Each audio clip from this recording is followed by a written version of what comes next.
At 13, I heard mom tell dad, pour everything into my brother. He has a future. I'm just the one taking space. I stayed silent for 11 years. At her birthday dinner, she asked me to speak about family love. I stood up, raised my glass, and told the version she buried. My name is Nate Callum. I am 29 years old. I teach app literature at a high school in Richmond, Virginia, 5th year. I teach juniors. Specifically, I teach them how to read what is underneath what a text says on the surface.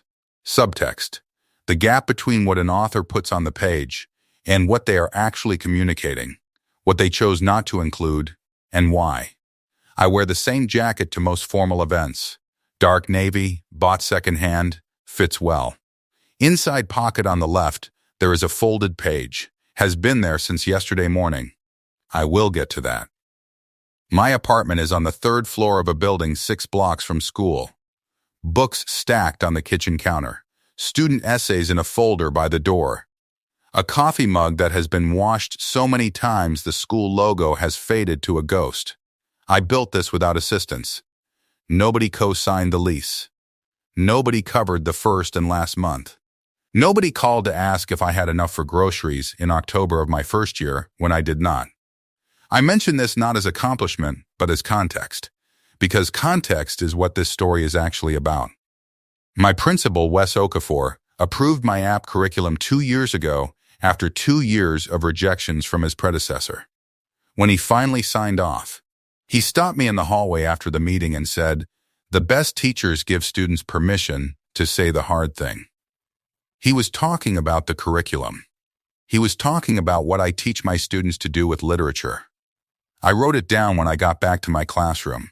It is still on a note card above my desk. I looked at it this morning before I drove to the restaurant. I want to tell you about a Thursday evening when I was 13 years old. My parents' house had a kitchen at the back.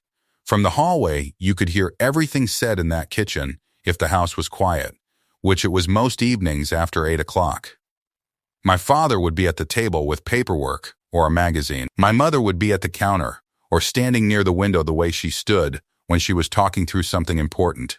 I knew the rhythms of that kitchen, the way you know the rhythms of a house you have grown up in. I knew when to walk past quietly and when to stop.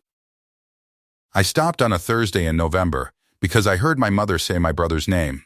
She was talking to my father about money, specifically about where to put it. My brother Kieran was 15 at the time and had been accepted to a private high school that cost more than my parents had budgeted for. The conversation was about whether to redirect existing savings to cover it. I was coming from my room to get a glass of water. I was in the hallway in my socks, on the cold floor, and I could hear everything. My father said, "What about Nate's fund?" My mother said, "Pour everything into Kieran. He has a future. Nate is just the one taking space." My father said, "Are you sure, Beverly?" My mother said, "Yes." I stood in the hallway for approximately 40 seconds. I counted them, or I remember counting them, which may not be the same thing, but feels like it. 40 seconds of standing in the hallway in my socks, on the cold floor, listening to the silence that came after she said yes.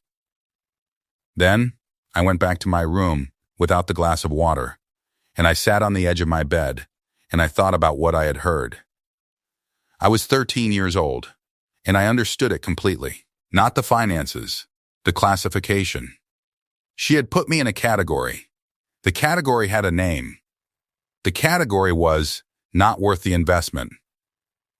I want to be precise about something here. I did not cry. I did not feel rage. What I felt was a particular kind of clarity that I have since come to recognize as the feeling of understanding something you had previously only suspected. Like reading the last page of a book and realizing the ending was already there in the first chapter, and you had half noticed, but not let yourself know it. That was what 40 seconds in the hallway felt like. I went to sleep. I did not tell anyone what I had heard. In the morning, I ate breakfast and went to school, and I did not bring it up that day, or the next week, or in any of the years that followed. Because I had already understood something, there was nothing to say yet. The right room had not presented itself. The right room presented itself 16 years later. My mother called it her birthday dinner. But I am getting ahead of myself. There are 5 things that happened between that hallway and that dinner that you need to know about. The first, I was 15. I asked my mother about a college savings account, whether we had one, how much was in it.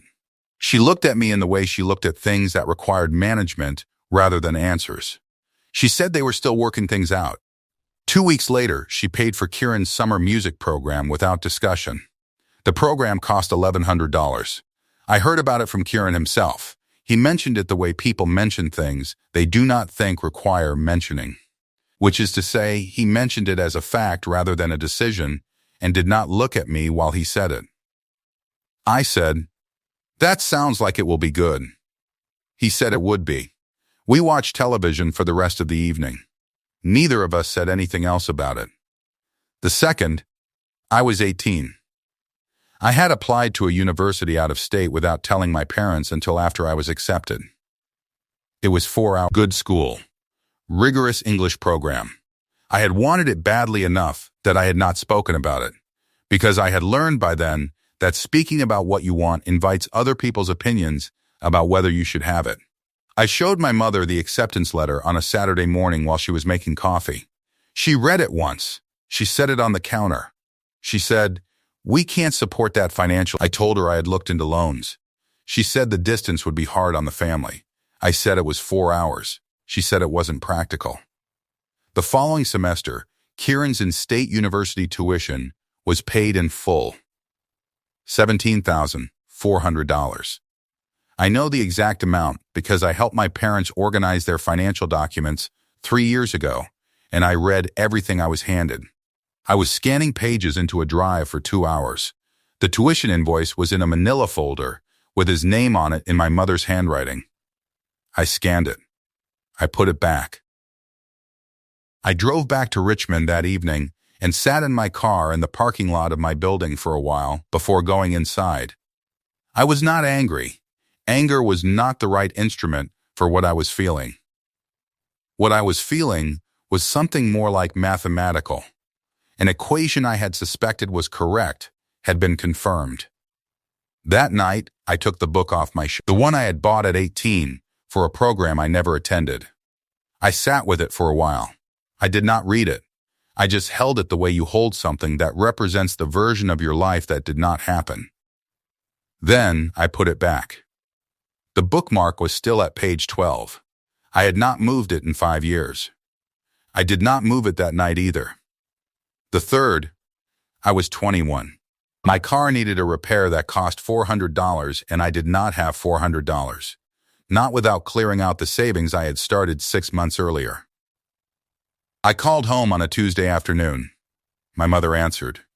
I explained the situation. She said she would ask my father and call me back. She never called back. I called a friend. I borrowed $400 from a person I had met in my second year of college and paid it back over 3 months, $50 a week, transferring it on Fridays from my checking account. I did not call home again about it. When my mother and I spoke the following Sunday, she did not mention it. Not an explanation. Not a question about whether I had handled it. The call had not happened in her version of the week. I think about that a lot, actually, not with anger, but with a kind of professional interest. I teach my students about unreliable narrators. I teach them that sometimes a narrator omits things not out of malice, but because they have genuinely rewritten the sequence in their own mind. My mother has always been this kind of narrator. She tells the version that is comfortable to inhabit, and she inhabits it so completely that the other version stops existing for her. This is not a defense, it is an observation. The fourth, I was 24. At a 4th of July cookout at my aunt and uncle's house in Fredericksburg, I ended up near the dessert table with my Aunt Carolyn, who is my father's sister-in-law, and who has a habit of saying things she later realizes she should not have said. Not because she is malicious, but because she is honest in the way that people who live alone tend to be. She mentioned, while cutting a slice of watermelon, that my mother had done something brave with the house. I asked what she meant. She looked at me. She looked at the watermelon. She said, well, she's very committed to Kieran's success. Then she changed the subject to a television program she had been watching. I found out 6 months later from a different cousin that Kieran's second business had collapsed, and my mother had taken a remortgage to cover his exposure. Not a small amount. Enough that the monthly payment on the house had gone up by $430. She had not told me this was happening. She had not asked if I could contribute. She had simply done it. She had remortgaged her house. For him, she had remortgaged her house, and she had told me at 18 that she could not support my education financially, and the distance between those two facts is the distance I have been living in ever since. The fifth thing is not something that happened. It is something I found. 3 years ago, when I went home to help my parents digitize their paper records, boxes of statements, receipts, tax documents going back 20 years. My mother handed me the first box and went to start dinner. I was at the kitchen table with a scanner and a stack of manila folders, working through them methodically the way I do most things. Inside the third box, behind a folder of insurance papers, was a savings account statement from the year I turned 14. Both my parents' names on the account. The balance at the top of the statement, $14,200. The balance at the bottom, 0. The transfer notation, Kieran P. Callum, Education Fund. I read it twice. I held it in my hands for a moment. Then I put it in the scanner. I scanned it. I emailed the scan to myself with no subject line. I put the original back in the folder exactly where I had found it. I went back to scanning. My mother brought me a cup of coffee 20 minutes later. I thanked her. I have that statement folded in thirds in the inside pocket of my jacket. It has been there since yesterday morning. This is the version my mother buried. Not the version where she loved Kieran more. I am not interested in love as a category. Love is not auditable. The version where she made a decision at a kitchen table when I was 13 years old, and she filed me under not worth it, and she never updated the file. That version. The one with amounts and dates and transfer notes. That version existed whether she told it or not. It was always there. I was waiting for the room where I could say it. My colleague Donna Ferris is 51 years old and has been teaching English at my school for 14 years. She runs the school paper. She grades with a purple pen because she says red has too much history attached to it. I told her about the dinner 2 days before it happened. We were in the faculty lounge after school, just the two of us. I told her what I was planning to do and approximately what I was planning to say. She listened without interrupting, which is unusual for her because she is someone who thinks better when she talks. When I finished, she was quiet for a moment. Then she said, "Read the room before you start. If you still want to do it after you read it, do it." That is the entirety of what she said. I have been teaching long enough to know that is exactly the right amount. The night before the dinner, I sat at my kitchen desk for a while. I took the report card out of the top drawer. Mrs. Aldridge's handwriting. Blue pen, slightly faded now. Exceptional verbal ability, exceptional promise. I had been 13 when this was written. The same year I stood in the hallway. The same year my mother decided I had no future worth investing in. Mrs. Aldridge had written the opposite in blue pen, and nobody at home had ever read it. I put the report card back in the drawer.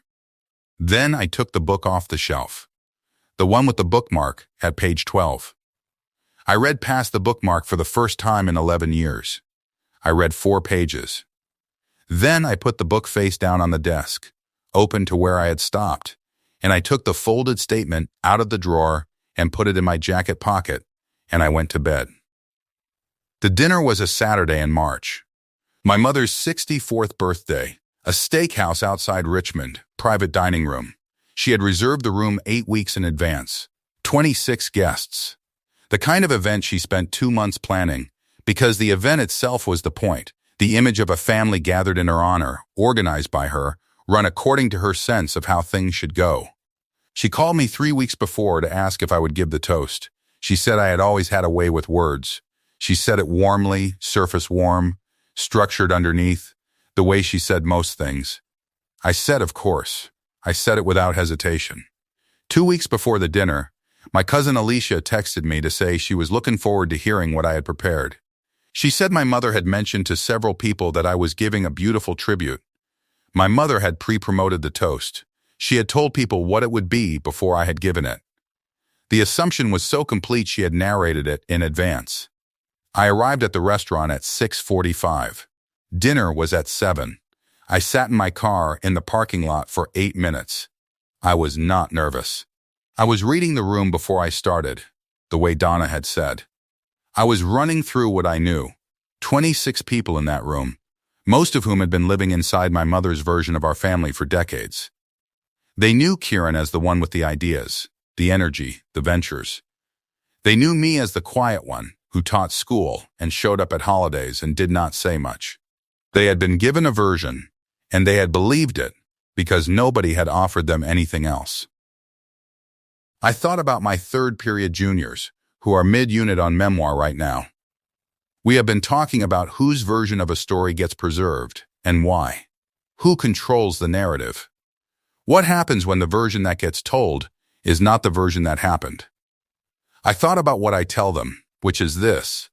The version told in the room is the version people remember. The version that never gets told disappears, slowly, over years, until the people who knew it are the only ones left carrying it, and eventually they disappear too. I got out of the car. I went inside. My mother was there already, 40 minutes early, speaking with the hostess. She was wearing a dress I had not seen before, deep burgundy, fitted. She looked settled in the way she looked at events she had organized, in charge at the center, the axis around which the evening would turn. She saw me come in and cross the room and hugged me. She held it for a moment. She said, "I knew you'd be early." I said, "Happy birthday, Mom." My father Frank was at the bar with my Uncle Bert. Frank is 67, solid in the shoulders, quiet at social events since he retired 2 years ago from the paper company where he had worked for 31 years. He shook my hand and then held it for a moment longer than a handshake requires. He looked at me. He said my name. That was all. I have been thinking about that handshake since. Guests arrived in the half hour before dinner. Cousins and their partners, 2 of my mother's friends from church, an aunt and uncle who drove up from Roanoke. Aunt Pam, my mother's younger sister, arrived in a cream blouse and spent the first 20 minutes managing the seating cards my mother had set out, straightening them, confirming names. Pam has helped my mother organize every major family event for as long as I can remember. She was the one my mother had told about the beautiful tribute. She was looking forward to it. Kieran arrived at 7:10 with Simone. He came through the door the way he comes through most doors, slightly louder than necessary. Handshakes for the men, both cheeks for the women. His name offered to people who already knew it. He is 34 and has the energy of someone who has learned that energy is a substitute for results, that momentum reads as competence from a distance. Simone was beside him, quieter than I remembered her being at the last family event. She wore a green dress. She had cut her hair since Christmas. She shook my hand when she saw me, which she had not done before, and said it was good to see me. I said the same. Simone is 32. She works in hospital administration. She took a second job in January. She told her family it was for something to do. I had noted the company name when she mentioned it on the phone earlier this year, not quite in passing, and I had looked it up. Courier dispatch service, $12 an hour, Thursday, Friday, and Saturday evenings. For something to do. Kieran worked the room. He laughed at things before they finished being said. He ordered a drink and stood at the edge of the bar with his back to it, surveying the room in the way people survey rooms when they need others to know they are comfortable. His consulting firm, at the time of this dinner, has one remaining client. The contract renewal is in April. He has not mentioned the firm once this evening. I have been watching since he walked in. We sat at 7:30. I was 4 seats to my mother's left, which put me in her sightline, but not beside her. Simone was across from me. My father was 3 seats to my right. Aunt Pam was at the far end nearest the door. Before the bread arrived, my mother leaned to the person beside her, my cousin's wife, and said, "He was always the quiet one. I never had to worry about Nate." She said it the way you say something that is meant to be a compliment, looking briefly toward me as she said it. Warm, certain. My cousin's wife smiled and nodded. My mother looked away. She said it 30 seconds before I stood up. We were halfway through the main course when she set down her fork. She picked up her glass. She said, to the table, in the voice she used for announcements, "I think we should hear from Nate." The table went quiet in the way tables do when something is about to happen. She looked at me. She said, "He has something prepared." She raised her glass, already, preemptively, the way you raise a glass when you know what is coming. I stood up. I reached inside my jacket with my right hand. I took out the folded page. I placed it on the table in front of me, face down, without explanation or comment. I heard the small sound it made when it touched the tablecloth. Simone looked at it. My father looked at it. My mother looked at it once, and then looked at me. Her expression had not changed yet. I raised my glass. I said, "I want to start with two true things about my mother. The first is that she kept the house running for 30 years, on a level of organizational skill that nobody in this room fully appreciated, including me. Events like this one do not happen without a person who is willing to carry the weight of the planning, and she has always been that person. The second thing is that she raised two sons who became two very different kinds of people, and she had reasons for that, and I think the reasons are worth talking about tonight. The room was paying the kind of attention you pay at the beginning of a toast. Relaxed, warm, my mother's smile was in place. I said, when I was 13 years old. I stood in the hallway of our house on a Thursday evening, and I heard my mother tell my father to pour everything into my brother because Kieran had a future. She said I was just the one taking space. 4 seconds. Her smile stayed for 4 seconds. Then, it did not leave. It froze. I said, "I want to be precise about what I mean by everything. I mean the $14,200 in a savings account with my name in the title that was transferred to Kieran's education fund the year I turned 14. I paused for a moment. I found the statement 3 years ago when I was helping digitize the family records. It is face down on the table in front of me. Nobody looked at the statement. They were all looking at me. I said, "I mean the out-of-state university acceptance my mother told me they could not support financially. The same semester Kieran's in-state tuition was paid in full. $17,400. I mean the $400 car repair I called home about when I was 21, that she said she would check with my father about, and then never called back. I mean the remortgage she took on the house to cover Kieran's second business collapse, which several people at this table knew about, and which I found out from a cousin at a 4th of July. I said, "I am not telling you this because I want you to be angry at my mother. I am telling you this because she asked me to speak tonight about family love, and I think the true version of this family is more interesting than the version she planned to serve with the cake." The table was completely still. Someone's water glass caught the candlelight and threw a small reflection on the ceiling that moved slightly, and then steadied. I said, "Kieran's consulting firm currently has one remaining client. The contract renewal is in April. He has approximately $43,000 in personal debt across 3 sources. Simone took a second job in January." I looked at Simone when I said she was looking at the table. Her hands were in her lap. I am not saying this to embarrass Kieran. I am saying it because my mother spent 30 years making investment decisions based on a classification she made when I was 13 years old. And the investment has not returned what she put in, and I think she deserves to know that the accounting exists if she wants to look at it. I said, "My father said, 'Are you sure, Beverly?' in the kitchen that Thursday night."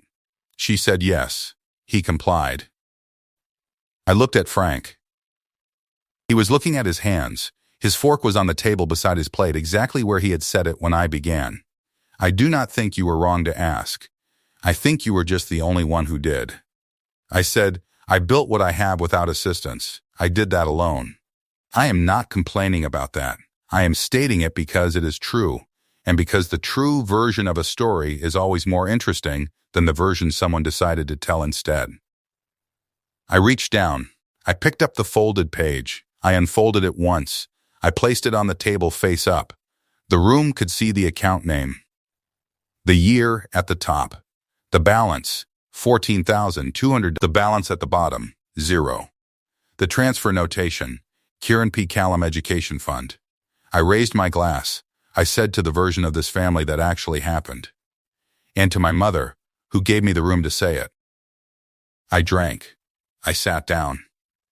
My mother was the only person at the table who did not raise her glass. For a moment, nothing moved.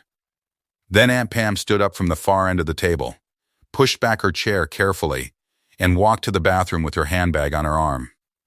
She did not come back for 7 minutes. My cousin's wife had her hand over her mouth briefly, and then Uncle Bert, at the far end, set his glass down slowly on the tablecloth and looked at the centerpiece without speaking. My mother sat completely still for the rest of the dinner.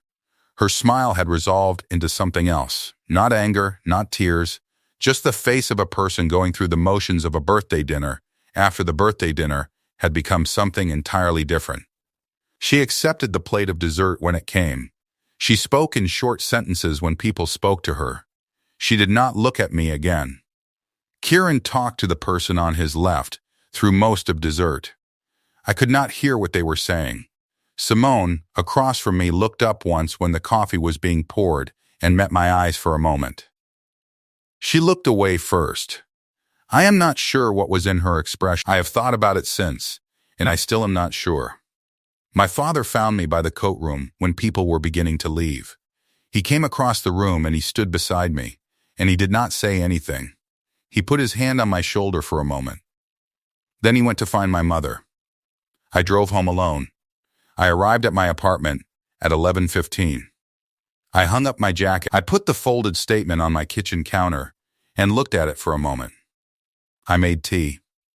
I sat at the table and graded 3 essays that were due Monday. I did not call anyone. I did not feel the need to. I went to bed at 1 in the morning.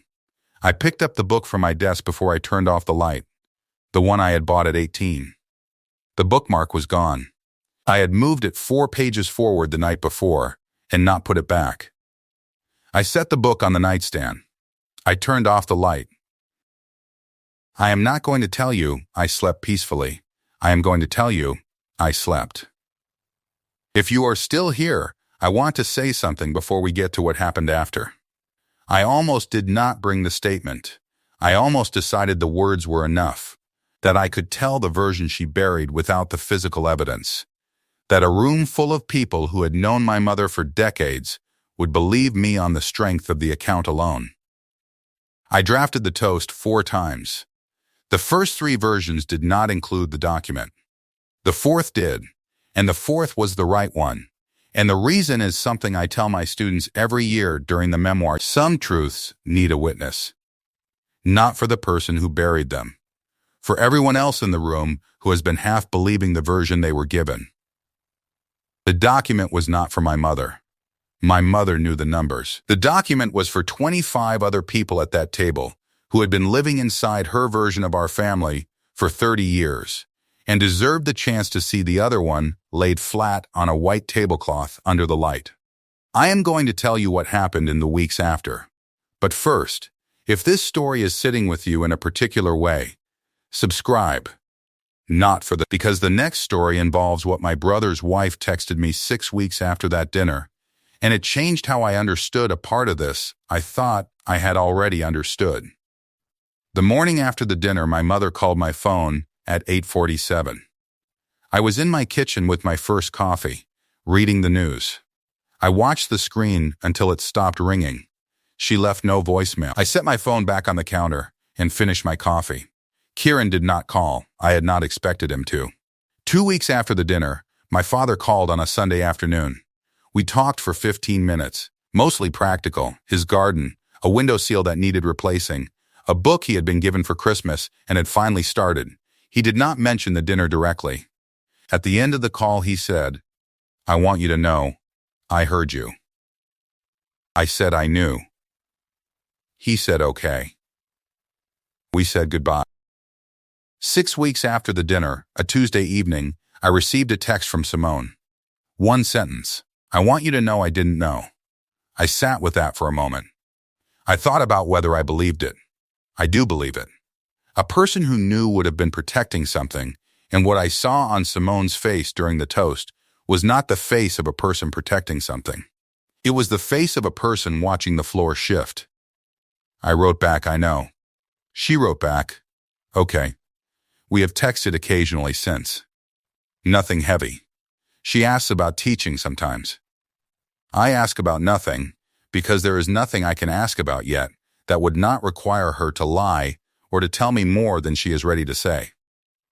I am patient with. I understand what it is to sit with something for a long time before you say it. My mother called once more, about 2 months after the dinner. No voicemail. She has not called since. She attended my father's birthday in September. I was not there. Frank called me the week after, and we talked for 40 minutes about nothing particularly important. His tomato plants, a book he had started, the weather in early October. At the end of it, he said, I should have said something in that kitchen. I said I knew. He said he was sorry. I said I knew that too. We said goodnight. 8 months out, my classroom, Tuesday afternoon, last period. We are on the memoir unit again. A student in the third row, 17 years old, writes well, tends to understate, has a careful way of watching things. Asked during the discussion, what if the true version makes people uncomfortable? I looked at her for a moment. I said, that is usually how you know it is the true version. She wrote it down in the margin of her notes. I saw her do it. Kieran's firm was officially dissolved in July. He is employed now at a mid-sized consulting company in Atlanta. Senior associate, working for someone else for the first time in 6 years. I heard this from Simone. I have not spoken to Kieran directly, and I do not know when I will. My mother is still in the same house. She still speaks to Kieran regularly from what I understand. She still sends birthday cards to the extended family, on time, with handwritten notes inside. She attended 2 family gatherings since the birthday dinner. Both times, according to my father, she took a seat rather than the seat. She did not arrange the seating. She did not direct when food was served or where people should stand for photographs. She arrived, and she sat down, and she was present without presiding. She is still there. She is just no longer the axis. There is a student essay framed on my apartment wall. A girl from last year's junior class gave it to me at the end of the year, in a plain white envelope left on my desk. Inside was the essay, printed, and a note that said, "You taught me I was allowed to say it." The essay is about her grandmother. It is 3 paragraphs. It is the most honest thing she wrote all year, and she had almost not turned it in.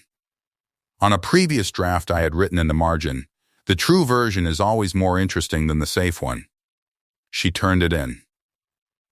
The essay is on my wall. I walk past it most days without stopping. On the days I stop and read it again, I think about the hallway and the kitchen in 40 seconds on a cold floor when I was 13 years old, and a woman on the other side of a wall made a decision about my future and said it out loud and assumed no one was listening. Someone was listening. He just waited for the right room. The book is on my nightstand. I finished it last month.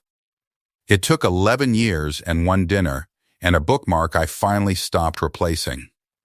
It ended the way I had suspected it would since page 12. The ending was already there at the beginning. I had just needed to keep reading. The report card is still in my desk drawer.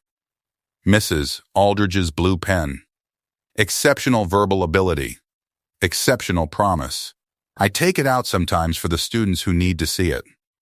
I took it out last week for a boy in second period who told me he did not think he was good at anything. I set it on his desk. I told him a teacher wrote this about someone who grew up to prove her right. He read it. He did not say anything. He handed it back carefully, the way you hand back something that belongs to someone else, but that you understand now is also about you. If any part of this story landed with you, leave a comment. Not for me. For whoever reads it next and is standing in their own hallway right now, deciding whether to say anything. And if you want to stay for what comes next, subscribe, there are more of these. Some of them end differently. All of them are about people who carried the true version for a long time and eventually found the room where they could say it. My mother filed me at 13. The file said, "Not worth the investment." She did not update it for 16 years. She handed me a glass and a room full of witnesses and asked me to speak. Mrs. Aldridge had the file right from the beginning. She just wrote it in blue pen in a comment section nobody at home ever read. I spoke. The file is updated now.